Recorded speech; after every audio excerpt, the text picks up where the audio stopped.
तो प्यारे बच्चों, अध्याय 7 के हर एक टॉपिक, हर एक अभ्यास, हर एक प्रश्न को हम लोगों ने एकदम लॉजिकली देसी भाषा में, देसी अंदाज में बिल्कुल समझ चुके हैं। अब आज के वीडियो में हम आपके अध्याय 8 जो कि आपका है जैविक प्रक्रियाएं, नियंत्रण एवं समन्वय। देखिए अध्याय जो 7 था आपका, वह क्या था? जैविक प्रक्रियाएं, पोषण, परिवहन, श्वसन और उत्सर्जन। यानी कि अध्याय 7 में हम लोग ये पढ़े कि हम किस प्रकार से खाते हैं और अंदर हमारे शरीर के अंदर किस किस प्रकार की क्रियाएं होती हैं और हम क्या करते हैं? फैलते जाते हैं, मोटे होते जाते हैं, बड़े होते जाते हैं। इस चीज को हम लोगों ने भली भांति आपके अध्याय 7 में पढ़ लिया।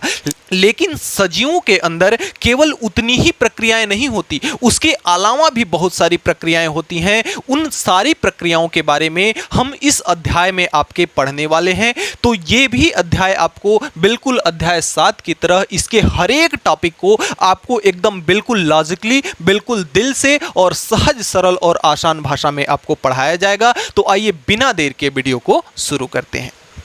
तो बच्चों, जैसा कि हम लोगों ने हर एक चैप्टर का शुरुआत करते हैं सबसे पहले पाठ के नाम से, तो आइए इस चैप्टर की भी शुरुआत हम कहां से करेंगे? इसके पाठ के नाम से। तो इसका जो पाठ का नाम है वह है जैविक प्रक्रियाएं। अब देखिए, जो जैविक प्रक्रियाएं हैं, जैविक का संबंध किससे है? सजीवों से है, सजीवों से या सजीवों में। अब प्रक्रियाएं का मतलब होता है होने वाली क्रिया। प्रक्रिया का मतलब क्या होता है? होने वाली क्रिया। प्रक्रिया का मतलब क्या है? होने वाली क्रिया। यानी कि सजीवों में होने वाली क्रियाओं के बारे में इस चैप्टर में भी हम अध्ययन करेंगे, जिसमें से हमें अध्ययन किसका करना है? नियंत्रण। नियंत्रण का मतलब होता है वश में करना। नियंत्रण का मतलब होता है वश में करना। नियंत्रण का मतलब होता है वश में करना। एवं समन्वय। समन्वय का मतलब यह होता है कि तालमेल स्थापित करना। समन्वय का मतलब क्या होता है? तालमेल स्थापित करना। तो बच्चों, इसका अर्थ हम समझने से पहले आइए थोड़ा सा हम आपको कुछ एग्जाम्पल्स की ओर ले चलते हैं, फिर इसका अर्थ हम समझेंगे। देखिए, जैसे हमारे शरीर के अंदर केवल खाना, पचना और फैलना यही क्रियाएं नहीं होती, बहुत सारी क्रियाएं होती हैं जिनके बारे में आइए धीरे धीरे हम समझते हैं। हमने आपको अध्याय 7 में पढ़ाया था कि आखिर हमें हिचकी क्यों आती है, खाना खाते वक्त हमें हिचकी क्यों आती है। तो वहां हमने आपको समझाया था कि आपका कुछ इस प्रकार से सिस्टम रहता है, इस प्रकार से सिस्टम रहता है। ये आपका आहार नाल है, यह आपका क्या होता है? आहार नाल होता है। और यह आपका क्या होता है? श्वास नली होती है। यह आपकी कौन सी नली होती है? श्वास नली होती है। और यहां पे क्या लगा होता है? एक वाल्व लगा होता है। यानी कि हम जब खाना खाते हैं तो ये वाल्व बंद रहता है, ये वाल्व क्या होता है? बंद रहता है। और जब हम सांस लेते हैं तो ये वाल्व खुलता है। यानी कि जब हम सांस लेंगे तो ये वाल्व खुलेगा और हवा अंदर जाएगी। लेकिन आप सोचिए कि क्या हम इस वाल्व को बोलते हैं वाल्व खुल जाओ, सांस जा रहा है, वाल्व बंद हो जाओ, खाना जा रहा है? ऐसा नहीं करते। यह क्रिया अपने आप हो जाती है। जैसे अगर हम सर्प को देखते हैं, अचानक से हमारे पैर के सामने सर्प दिख गया, हम तुरंत तड़ाक से क्या करते हैं? पीछे जाते हैं। ये नहीं सोचते कि अरे वो तो सर्प है, वह जहरीला है, वह हमें काटेगा, इसलिए उधर जाएं कि ना जाएं, इतना हम सोचते नहीं। बल्कि जैसे ही देखते हैं पैर के नीचे, तुरंत ही हम क्या करते हैं? पीछे की ओर आ जाते हैं। जैसे अगर हमारे शरीर पर कहीं भी मान लेते हैं कि इस हाथ पर कहीं पे मच्छर बैठा है और काट रहा है, तो हम अब ये अपने दाहिने हाथ को नहीं कहते कि दाहिने हाथ जाओ तुम और उस मच्छर को एक पड़ाका लगा करके उसका राम नाम सत्य कर दो। तो ऐसा हम कहते नहीं, बल्कि अगर कहीं मच्छर बैठा हुआ है इस हाथ पर, तो हमारा दाहिना हाथ जाता है और उसको तड़ाक से एक पड़ाका लगा करके उसका राम नाम क्या कर देता है? सत्य कर देता है। और दूसरी चीज कि ये सब जितनी भी क्रियाएं हैं केवल जंतुओं में ही नहीं होती, बल्कि पादपों, वनस्पतियों या पेड़ पौधों में भी होती हैं। अब देखिए, जैसे आपने एक नाम सुना होगा छुई मुई का पौधा।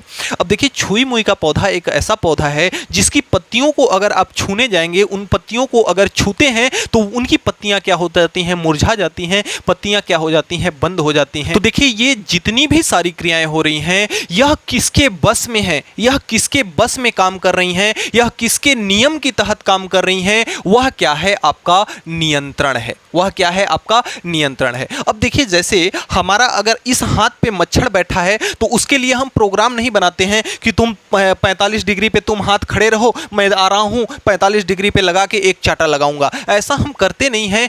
ऐसा हमारे हाथ द्वारा इसका तालमेल ऐसा बना रहता है, इस हाथ का तालमेल ऐसा बना रहता है कि जस्ट उसी मच्छर पे यानी कि जहां पे काट रहा है वहीं जाता है हाथ और तड़ाक से मच्छर को मार देता है। मच्छर का राम नाम क्या हो जाता है, सत्य हो जाता है। तो यही आपका क्या है, तालमेल स्थापित करना यानी कि समन्वय स्थापित करना। यानी कि हमारे शरीर के अंदर कुछ ऐसी क्रियाएं हो रही हैं जो कि हमारे बिना कहे हो रही हैं, यानी कि कर तो रहा है उसको नियंत्रित यानी वश में किया है हमारे शरीर का अंग ही, यानी कि वह भी क्या है, जैविक प्रक्रियाएं ही हैं। भाई हमारे शरीर के अंदर है यानी सजीव के अंदर है, और जब सजीव के अंतर्गत कोई भी क्रिया होती है तो उसे हम क्या कहते हैं, जैविक प्रक्रियाएं। अब जैविक प्रक्रियाओं में नियंत्रण यानी कि ऐसी क्रियाएं जो कि हमारे बिना कहे हो रही हैं, उन पर नियंत्रण किसका है, वश किसका है, उसके बारे में हम पढ़ेंगे। और उनका जो भी क्रियाओं में नियंत्रण हो रहा है उनका आपस में तालमेल कैसा है,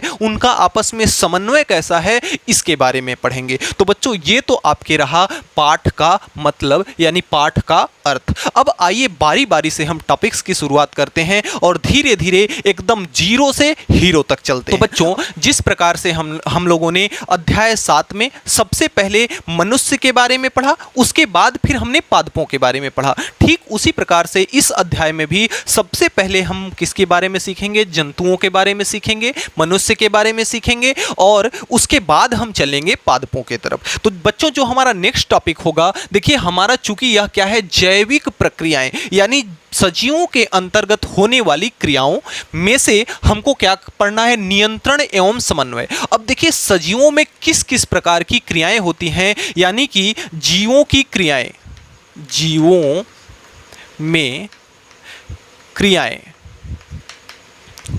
अब जीवों में क्रियाएं किस प्रकार से होती हैं, देखिए अगर हम ऐसे बात करें तो एक तो क्रिया ऐसी होती है कि जैसे हम अगर पढ़ा रहे हैं आपको, हम आपको पढ़ा रहे हैं तो मेरा अगर मन है तब हम आपको पढ़ाएंगे, नहीं आप लाख कमेंट बॉक्स में कमेंट कर करके भर दीजिए, लेकिन अगर मेरा मन नहीं है तो हम नहीं पढ़ाएंगे, मेरी इच्छा नहीं है तो मैं नहीं पढ़ाऊंगा। अगर हमें चलना है तो अगर हमारी इच्छा है तब तो मैं चलूंगा, नहीं इच्छा है तो मैं चुपचाप यहाँ पे क्या रहूंगा, खड़ा रहूंगा। अगर हमारी इच्छा है तब मैं आपके सामने बोलूंगा, अगर नहीं इच्छा है तो चुपचाप मैं खड़ा रहूंगा।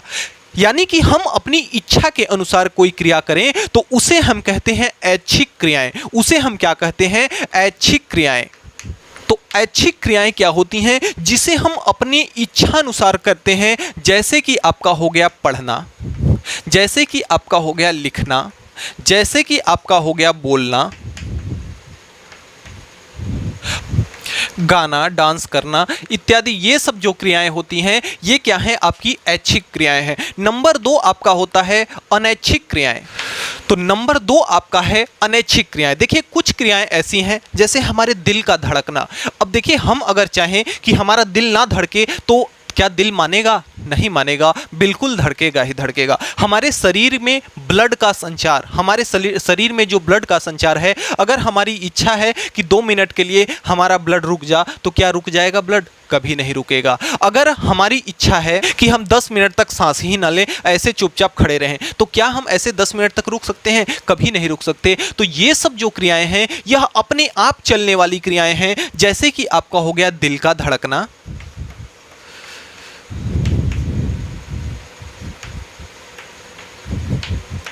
दिल का धड़कना और श्वसन,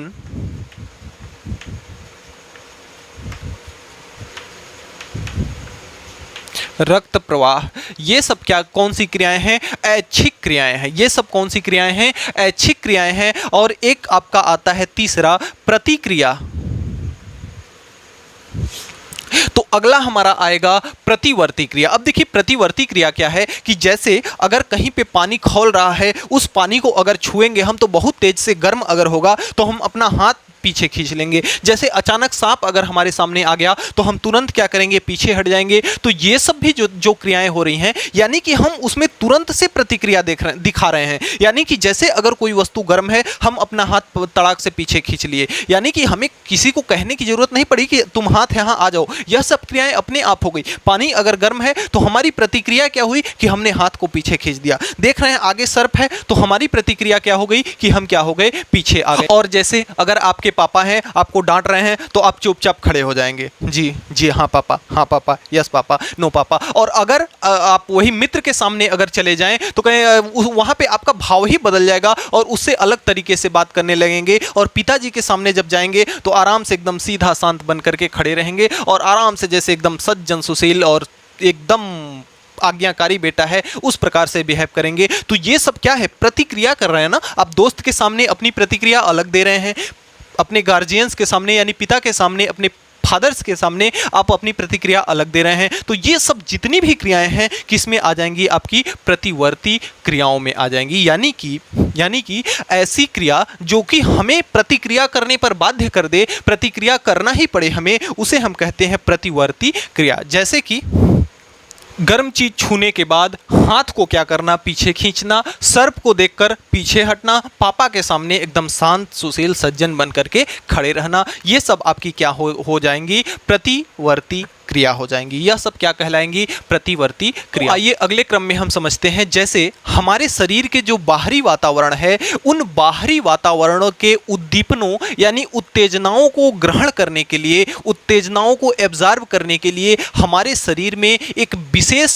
अंग तंत्र बनाए गए हैं। जैसे जो आपका अगर किसी चीज का स्वाद लेना है, तो किसी चीज का अगर स्वाद लेना है तो हम किसका उपयोग करेंगे, जीभ का उपयोग करेंगे, उसे स्वाद संवेदी अंग कहते हैं। अब जैसे देखिए, अगर हमें किसी चीज को सुनना है, अगर आप कुछ बोल रहे हैं और हमें सुनना है, तो वहां पे हमारे किसका उपयोग होता है, कान भी क्या है, एक विशेष प्रकार का अंग है। तो वहां पे हम अपने कान का उपयोग करते हैं, जिसे हम श्रवण संवेदी अंग कहते हैं। अब जैसे अगर हमें किसी चीज को क्या करना है, किसी चीज का सुगंध लेना है या किसी चीज का दुगंध लेना है, दुगंध का पता करना है, तो हम क्या करेंगे, अपने नाक से नाक का इस्तेमाल करेंगे। यानी नाक भी हमारा क्या है, एक विशेष प्रकार का अंग है। अगर हमें कहीं पे कोई टच कर रहा है तो हमें पता चल जाता है कि हाँ, हमें इस जगह पर, हमारे शरीर के इस भाग को किसी ने टच किया, तो वह क्या है, हमारा त्वचा। वहां पे हमारी त्वचा को जैसे ही कोई टच करता है, हमारे चमड़ी को जैसे ही कोई टच करता है, तो हमें पता चल जाता है कि हमारे शरीर के इस भाग को किसी ने क्या किया है, टच किया है। तो यानी कि यह एक विशेष प्रकार का अंग है, जिसके माध्यम से सारी सूचना कहां पहुंचती है, हमारे मस्तिष्क में। हमारे कहां पहुंचती है, हेड में। यानी मस्तिष्क को जैसे ही हमारे शरीर के अंदर कोई भी क्रिया होगी, सबसे पहले कहां पहुंचेगी, मस्तिष्क में। तो आज के लगभग 3-4 हजार पहले एक सुश्रुत नामक वैज्ञानिक थे, जिन्होंने इन सब का अध्ययन किया और उन्होंने ये पाया कि हमारे शरीर के अंदर जो भी सूचनाओं का नियंत्रण होता है, जो भी सूचनाओं का आपका समन्वय होता है, वह कौन करता है, मस्तिष्क करता है। धीरे धीरे जब इसके बारे में अध्ययन होने लगा, तब इस सूचना क्रम में जितने भी हमारे शरीर के पार्ट इन्वॉल्व थे, उन सभी पार्टों का धीरे धीरे पता चला। और फिर हम आपके नियंत्रण एवं समन्वय नाम का एक पाठ बन गया, जिस पाठ के अंतर्गत बड़े प्यार से एक एक चीज को हम क्या करते हैं, समझते हैं। तो देखिए, हम बात कर रहे थे कि जो हमारे वातावरण के विशेष उद्दीपन हैं, उनको ग्रहण करने के लिए हमारे पास क्या होते हैं, विशेष अंग होते हैं, जिन्हें हम क्या कहते हैं, ग्राही अंग कहते हैं, या संवेदनशील अंग कहते हैं, या अपनी ज्ञानेंद्रियां कहते हैं। जिस भी क्रिया से हमारे शरीर के अंदर हो रही किसी भी क्रिया का बोध होता है, ज्ञान होता है, उसे हम कहते हैं ज्ञानेंद्री। क्या कहते हैं, ज्ञानेंद्री। देखिए, हमारी ज्ञानेंद्री यानी आंख, कान, नाक, जीभ, त्वचा, यानी कि जो भी हमारे संवेदनशील अंग हैं, ये सब क्या है, एक विशेष प्रकार के सिस्टम से, एक विशेष प्रकार के तंत्र से क्या हुए हैं, जुड़े हुए हैं, जिनसे बारी बारी से नियमतः क्या होता है, हमारे मस्तिष्क को पता चलता है। जिसका मुख्य पार्ट आपका है तंत्रिका, जिसका मुख्य पार्ट आपका है तंत्रिका।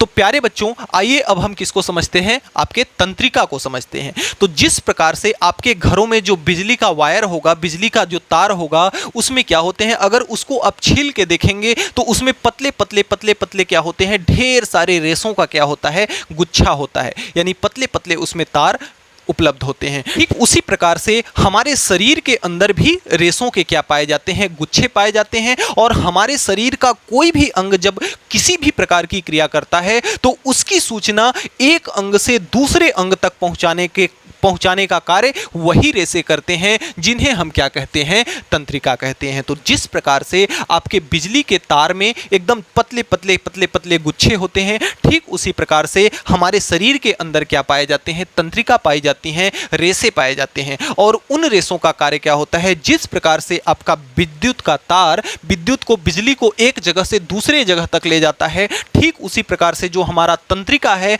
जो हमारे शरीर के अंदर जो रेशे हैं, वह क्या करते हैं, हमारे द्वारा किए गए किसी भी कार्य की सूचना को एक अंग से दूसरे अंग तक क्या करते हैं, पहुंचाते हैं। और उन रेशों को, किन रेशों को, जो हमारी शरीर में किए गए क्रियाओं की सूचनाओं को एक स्थान से दूसरे स्थान तक पहुंचाते हैं, उन रेशों को हम क्या कहते हैं, तंत्रिका कहते हैं।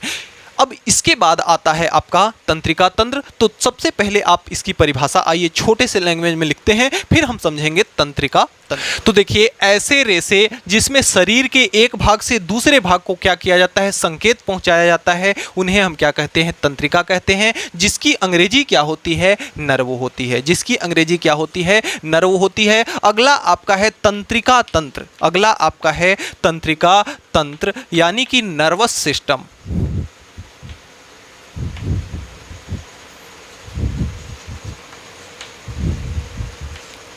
यानी कि देखिए, आपकी यह क्या तंत्रिका क्या है कि ऐसे रेशे हैं जो कि शरीर के एक अंग से एक भाग से दूसरे भाग तक क्या करते हैं, संकेतों को पहुंचाते हैं। अब देखिए, संकेतों को पहुंचाने के लिए एक अंग नहीं है, कई सारे रेशे मिल करके हैं। और जब कई सारे अंग, कई सारे चीजें जब मिल जाती हैं तो वहां पे हमारा किस चीज का निर्माण होता है, तंत्र का निर्माण होता है, एक सिस्टम का निर्माण होता है। किसका निर्माण होता है, एक सिस्टम का निर्माण होता है। तो अब हम समझेंगे किसको, तंत्रिका तंत्र को। तो मैं तंत्रिका तंत्र का एक प्यारा सा डायग्राम बनाता हूं, फिर उसके बाद बारी बारी से हम एक एक चीज को, तंत्रिका तंत्र के बिल्कुल एक एक चीज को हम समझेंगे और सीखें। तो प्यारे बच्चों, अगले क्रम में जो हमारा टॉपिक है वह है तंत्रिका तंत्र।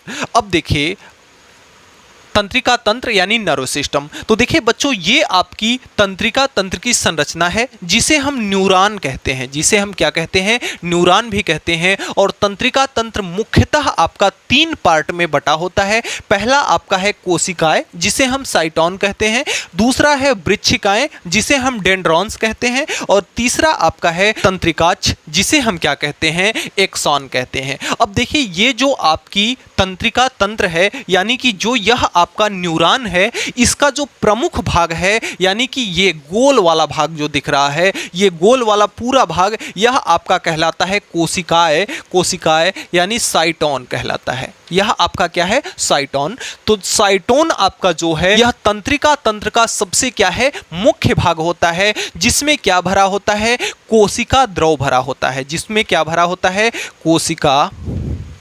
कोशिका द्रव्य। जिसमें क्या भरा होता है, कोशिका द्रव्य, जिसे हम साइटोप्लाज्म भी कहते हैं। इसे हम क्या कहते हैं, साइटोप्लाज्म भी कहते हैं। तो इसके अंदर क्या भरा होता है, कोशिका द्रव्य भरा होता है। और एक ये बड़ा सा क्या रहता है, इसके अंदर केंद्रक पाया जाता है। जिस प्रकार से हम लोग कोशिका पढ़ रहे थे, तो कोशिका में केंद्रक, माइटोकॉन्ड्रिया वगैरह था, उसी प्रकार से इसमें भी कई आपके माइटोकॉन्ड्रियाज वगैरह इसमें पाए जाते हैं। इसमें बहुत सारे विभिन्न अंग होते हैं। तो ये आपका, ये जो बड़ा वाला गोल वाला बीच में पार्ट दिख रहा है, यह इसका क्या है, केंद्रक है।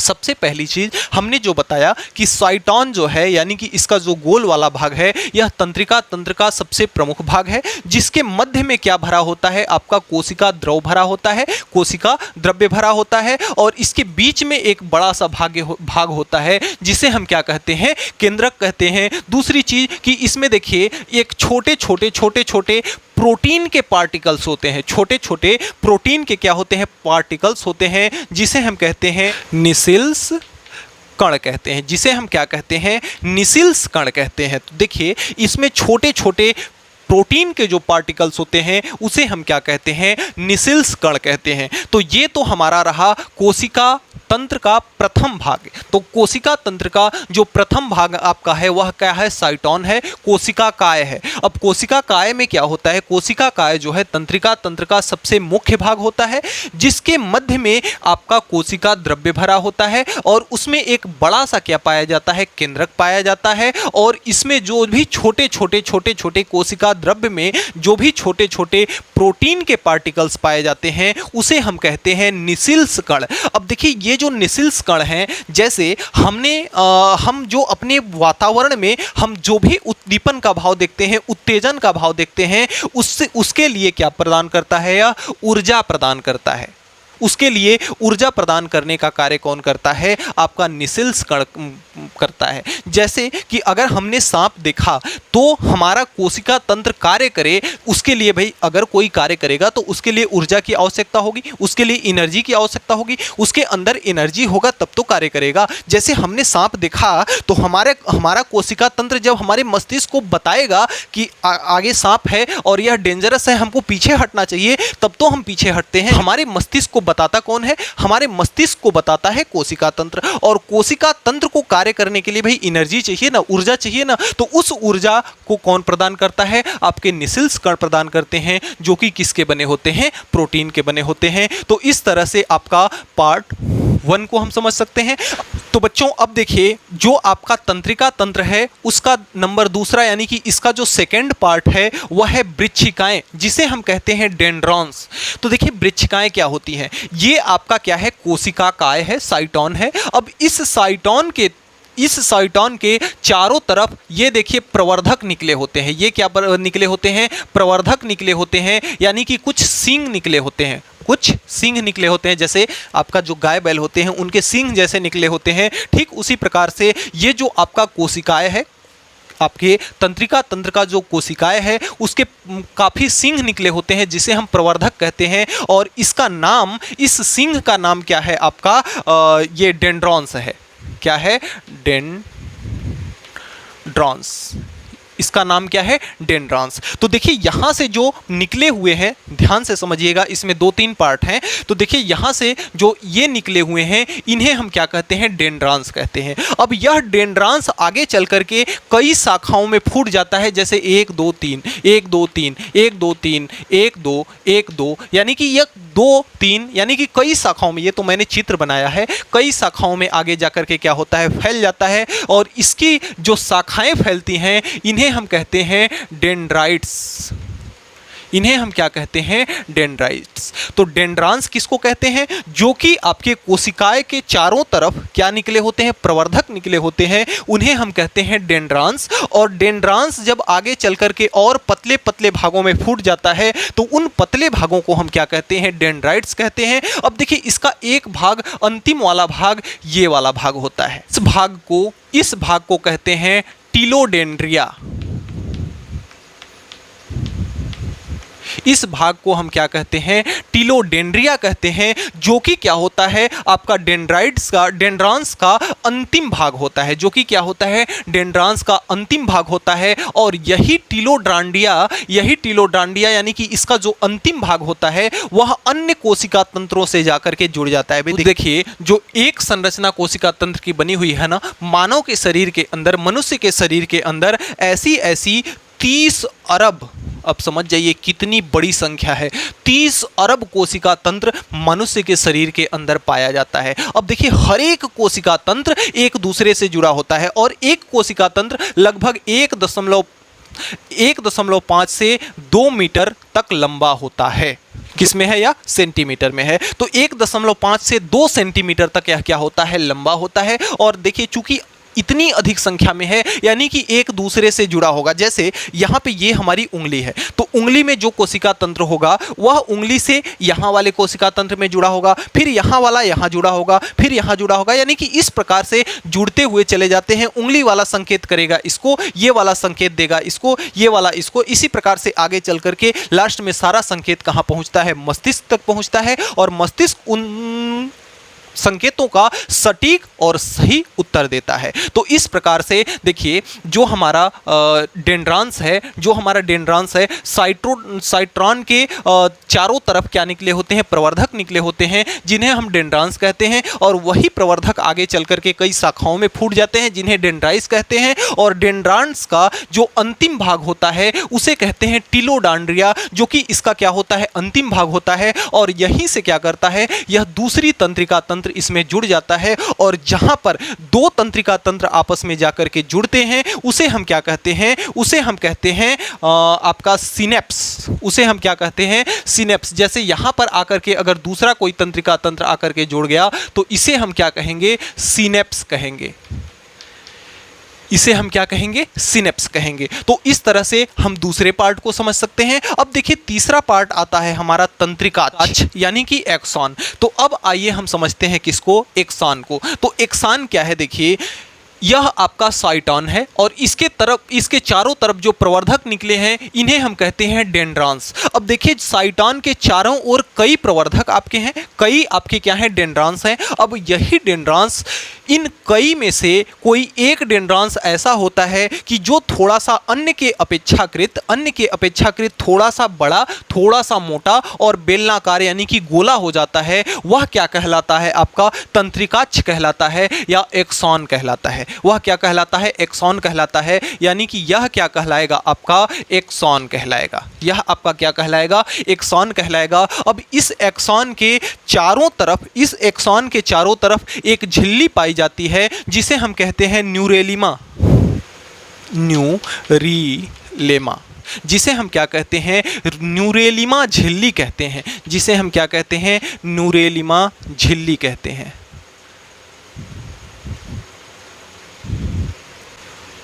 देखिए इस आपके एक्सॉन के चारों तरफ एक झिल्ली पाई जाती है जिसे हम न्यूरेलिमा झिल्ली कहते हैं। और यह झिल्ली क्या होती है, खंडित होती है। और इस खंडित भाग को हम क्या कहते हैं, नोड कहते हैं। इस खंडित भाग को हम क्या कहते हैं, नोड कहते हैं। अब देखिए ये जो आपका एक्सॉन है इसमें एक तरल भरा होता है, वसा, एक तरल वसा भरा होता है। और इस तरल वसा को हम कहते हैं माइलिन शीथ कहते हैं।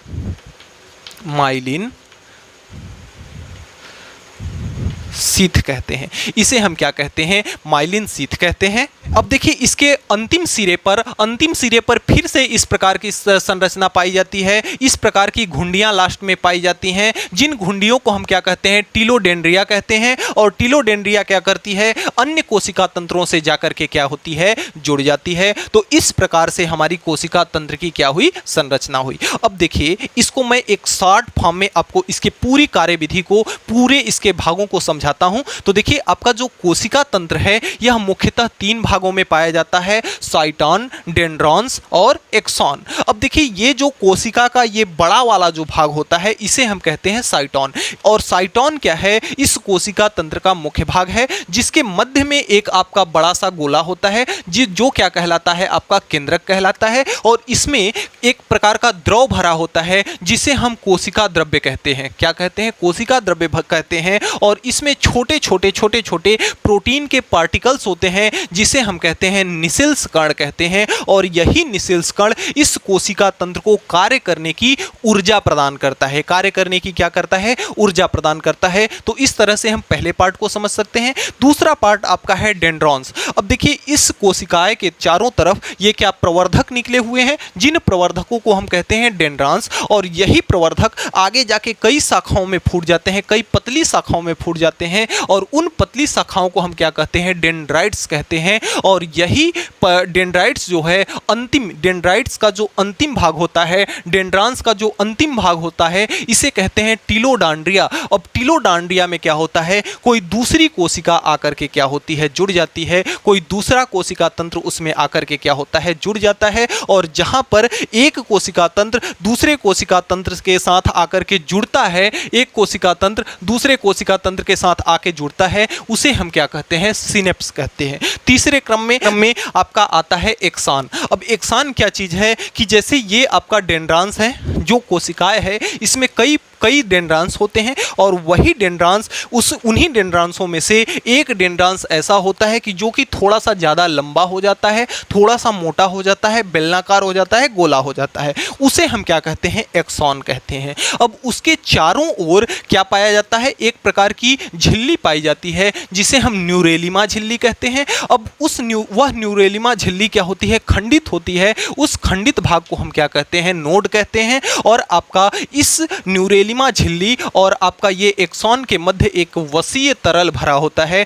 जिसे हम माइलिन शीथ कहते हैं, जिसे हम क्या कहते हैं, माइलिन शीथ कहते हैं। और अंतिम में आकर के फिर से आपका वही जुड़ने वाला भाग हो जाता है, इसमें आकर के दूसरी तंत्रिका तंत्र आकर के क्या होती है, जुड़ जाती है। तो इस प्रकार से हम आपके तंत्रिका तंत्र को समझ सकते हैं। अब इसी से जुड़ी एक रोचक बात, जैसे कि आपने कभी देखा होगा कि जो शराबी होता है, शराब पी लेता है तो उसके पैर डगमग डगमग करके रखेगा यहाँ तो रखाएगा वहाँ, और बोलेगा कुछ तो उसको बुलाएगा कुछ, यानी उसको कोई होश आवास नहीं रहता है। तो उसमें होता यह है कि जब कोई भी व्यक्ति शराब पी लेता है तो उसका जो तंत्रिका तंत्र है वह नियमित और सुचारू रूप से कार्य करना बंद कर देता है, जिससे वह उसको शुद्ध बुद्ध नहीं रहता। पैर वो यहाँ रखेगा तो उसका पैर कहीं और रखाएगा, और इसलिए वह लड़खड़ा करके चलेगा और बोलने का भी वह अंदाजा नहीं पाएगा और कुछ भी वह बोलने लगता है। तो इस प्रकार से हमारे तंत्रिका तंत्र का कार्य होता है, जो कि हमारे शरीर को नियंत्रण एवं समन्वय करने का कार्य करता है। तो प्यारे बच्चों, इस वीडियो के अंतर्गत जो भी पढ़ाया गया है उसको हैंड राइटिंग नोट्स के रूप में आपको इस तरह से प्रोवाइड किया जा रहा है। आप इस वीडियो को रोक करके पॉज करके आप यहाँ से अपने नोट्स कॉपी को तैयार कर सकते हैं। आपके नोट्स को बेहतर बनाने के लिए हम इस प्रकार से व्यवस्था किए हैं। तो प्यारे बच्चों, आज के वीडियो में इतना ही। हमें उम्मीद है कि आज हमने जो भी पढ़ा आपको अच्छे से समझ में आया होगा। फिर भी किसी भी प्रकार का अगर कोई डाउट है तो आप नीचे कमेंट बॉक्स में कमेंट करके हमें जरूर बताएंगे, आपकी प्रॉब्लम को सॉल्व किया जाएगा। तो मिलते हैं नेक्स्ट वीडियो में नेक्स्ट टॉपिक के साथ नेक्स्ट डे। तब तक के लिए गुड बाय।